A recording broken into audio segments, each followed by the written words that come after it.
Distinguished gentlemen of BPC United, I don't know what else to say other than we are moving into week 3, and it seems like the wheels have started to fall off a little early this year.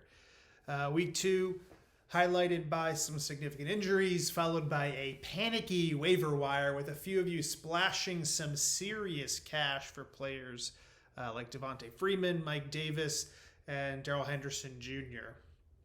I want to send out a quick shout out to Mike, JP, Ian, Chris, and Eric, who all correctly picked last week's match of the week. And once we get around mid-season, I'll send out a recap of the picks to that point so we can get a leaderboard and everyone will know where they stand. So, moving on. If you love numbers and luxury sedans as much as I do, then you love our new segment, the Lexus Stat of the Week. So I'm going to throw it over to Chris, who's going to present this week's stat. Thanks, Al. You guys are doing a tremendous job up there tonight. This week, we're going to pay tribute to the number 71. Now, numbers on their own are pretty confusing, but in fantasy football terms, they can have some pretty major implications. For instance, 71 can be a lot when it represents the majority of your waiver wire budget spent on a free agent running back. On the other hand, 71 can seem small when we compare it to the number of times Matt has sent you a trade that makes you wonder, is Matt just drunk, or is he finally having that fantasy football breakdown we've all speculated would be coming? For some additional perspective here, I'd like to share a few things that have happened 71 times so far this fantasy season. 71 is the number of truly lemonades Mike has shotgunned in a sacrifice to the seltzer gods in hopes of crushing his enemies. 71, the number of times D. Watts has rage quit this chat. The number of minutes these weekly videos feel like they drag on for. 71 also represents the average finishing position of our dear commissioner. The tiny hand strangler, Daniel Watson, has strangled and hidden the bodies of 71 thin-necked male gigolos. And the combined number of times John, Luke, and Scott have responded to this chat, you guessed it, 71. 71 is a wonderful, historical, magical number, and particularly poignant this week as we honor the passing of a football legend. Back to you in the booth, Joe. Thanks, Chris. That was our unnecessarily hurtful Lexus Stat of the Week. And now, a word from this week's sponsor.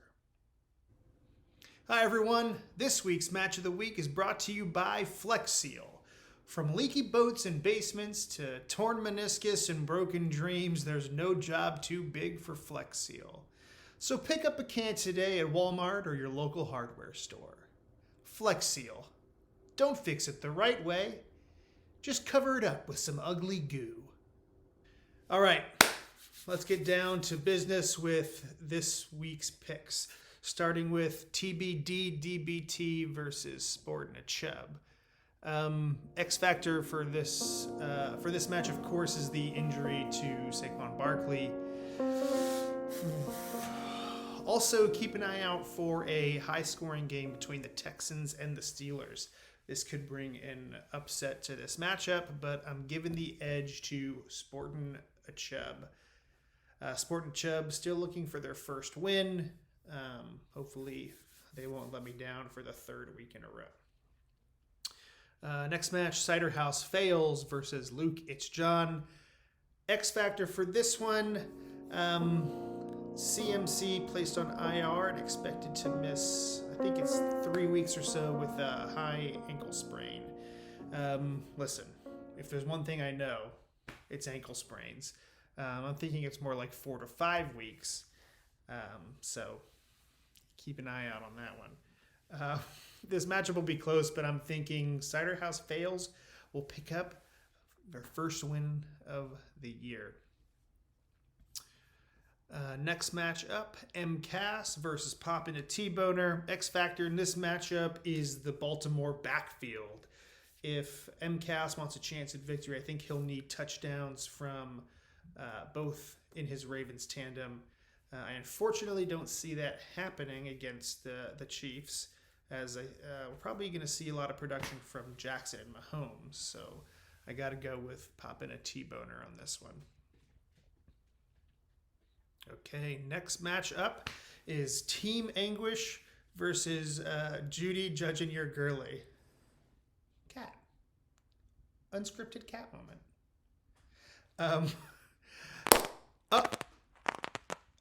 Did you hear that? The sounds of ligament damage must mean one thing. We've arrived at week 3's match of the week. BPC United match of the week. All right. This match has the makings of a pretty close matchup that I think may go to a Monday night decision, with both teams looking for some Kansas City action. But the bottom line is someone has taken their first L of the season here. And my X factor for this matchup is Josh Allen, who has surprisingly been the more lucrative fantasy QB between him and Mahomes in the first 2 weeks of this year. So I'm going to keep an eye on him connecting with Diggs this week and give the edge to Judy judging your girly with the slight upset. What she's doing. Next match, Turd Ferguson versus Orchids of Asia. X factor in this matchup is Seattle. Big week for Orchids of Asia from Seattle last week. I don't think they'll pull that off again. And the possible return of Michael Thomas would make this a little more interesting. But as he's currently still questionable, all signs point to Turd Ferguson picking up his second win of the year. I think she wants a drink. Yeah. She wants a cocktail. Anyone know any cat-friendly cocktails? Anyway. And then our final match of the week is Devontae's Inferno versus you have Broken My Kamara. My X factor in this matchup is Alvin Kamara, who is decidedly not broken and has been a monster through the first 2 weeks. Also, keep an eye on the Chris Godwin versus Mike Evans showdown in Tampa. Missing week 2 may have been detrimental to Godwin, as Brady and Evans seem to have started to sync up there. So with those 2 factors in play, my pick is for you have Broken My Kamara. And that's it for the picks. Don't forget to slide into my DMs with your pick for this week's match of the week. Let's also take some time today to pray to the patron saints of ankle wraps and knee braces, and pour out one to your seltzer gods or your cider gods, and hope week 3 is not as injury prone as week 2. So let's have a good week. Thursday night football tonight. Go Dolphins. And good luck, everyone.